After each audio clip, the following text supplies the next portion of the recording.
tiada sudah nol, barulah masuk infinity-nya, baru masuk tak terhingganya. Kan itu dia. Nah inilah, ini salah satu pemikiran dari guru pembelajaran kita. Nah, yang perlu kita rawat dan sering-sering kita ulang itu, kita lestarikan lah. Makanya kata guru kalau ada yang mau dilestarikan, dikembangkan, ini dia tarikan ini, yang model begini. Ya. Di pemikiran itu luar biasa. Ada beberapa banyak pemikirannya. Nah, salah satu tadi itu. Nah, ini salah satu lagi yang rumusan yang ini apa? S sama dengan V kali T, kan gitu ya kan? Kan ini tuh yang di buku Instagram ya guru tuh. S-nya apa nih? Jarak, ya kan? T-nya apa? Kecepatan. T-nya apa? Waktu. Ya. Di jarak, apa? Kecepatan kali waktu. Nah, jadi V-nya itu tadi yang kita bahas tadi di awal itu harus mesti tak terhingga, karena jaraknya tak terhingga. Jadi kalau kita mau mengakses yang tak terhingga, mesti pakai kecepatan yang tak terhingga. Nah, kalau udah dapat kecepatan tak terhingga, itu jadi apa? Jadi nol. Jadi kalau udah kecepatannya tak terhingga, ya waktu jadi nol. Nah, itu kalau kita lihat buat mobil yang kencangnya putaran cepat itu, Bang Indra, itu saking cepatnya kencangnya diam dia. Seolah diam kan, nah itu nol namanya, itu bahasa lain dari nol itu. Jadi makna nol ini banyak. Nah tadi seperti tadi yang kita menyadari bahwa kita itu relatif itu nol, ya. Nah kita menyadari bahwa kita itu tiada itu nol, banyak maknanya. Ya. Nah tapi kalau kecepatannya terbatas, ya, kecepatannya terbatas, T-nya menjadi tak terhingga. Itu rumusnya seperti itu, rumus mekanikanya itu menjelaskan begitu, ya. Jadi kalau P-nya terbatas, berarti otomatis T-nya menjadi tak terhingga.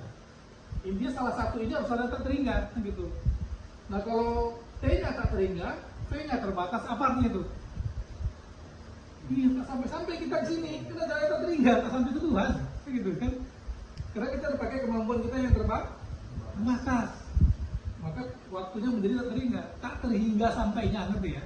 Tak sampai ke Tuhan, nah itu maksudnya. Nah, berarti terpaksa V-nya harus tak terhingga. Nah, jadi ini jadi nol. Nah, baru dia connect sini kan? Karena jaraknya tak terhingga. Nah, untuk sampai ke yang tak terhingga mesti pakai kecepatan tak terhingga. Itulah kenapa Nabi Muhammad diberi buraq. Buraq itu produksi Nabi Muhammad dari kemampuan dia apa dianugerahi oleh Allah? Dianugerahi. Kalau dianugerahi, diberi oleh Allah, berarti kapasitasnya menjadi tak terhingga. Iya, karena sesuatu yang dari tak terhingga, berarti kapasitasnya menjadi tidak terhingga. Nah itu yang diberikan kepada Allah, kepada Nabi Muhammad. Maka dia bisa naik kan? Iya. Kalau Nabi Muhammad punya ruh nggak? Punya, kita pun punya ruh. Tapi kalau orang bilang tidak kenal ruh, dia kenal Tuhannya, loh itu terbantahkan. Kemudian Nabi Muhammad punya ruh, kok masih dikasih buraq? Iya. Artinya kalau nggak di booster sama nur Allah, ya tetap aja ruh itu tak punya kekuatan sampai ke Allah, ya? Iya, dikasih dulu itu buraq itu, atau unsur Tuhan, atau gelombang Tuhan, atau nur ilahi, gitu ya. Baru, karena kalau di bahasa tasawufnya, bahasa sufinya, ungkapan para sufi itu apa? Arab turabi birok, nah itu sama. Aku bisa kenal Tuhan dengan Tuhan. Jadi kita jangan coba-cobalah memandai dengan kemampuan kita sendiri. Merasa pula zikir kita yang hebat, ibadah kita yang hebat, sholat kita yang hebat.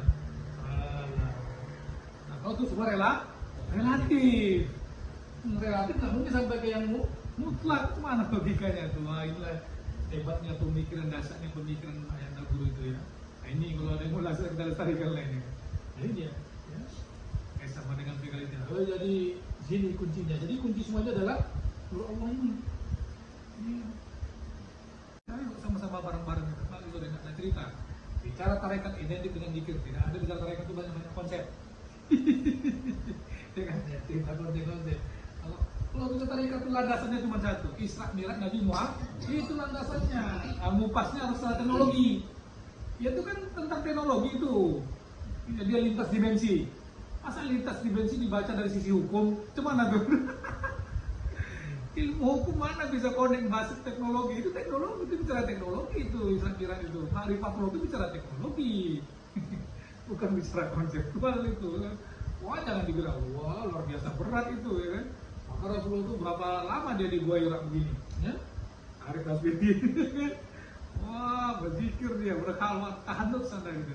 Nabi Musa berapa malam? 40 malam. Begitu sini tadi kalau bicara tarikan, bicara mirang itu ya bicara berjam-jam pikirnya, iya kan? Bukan berjam-jam konsepnya.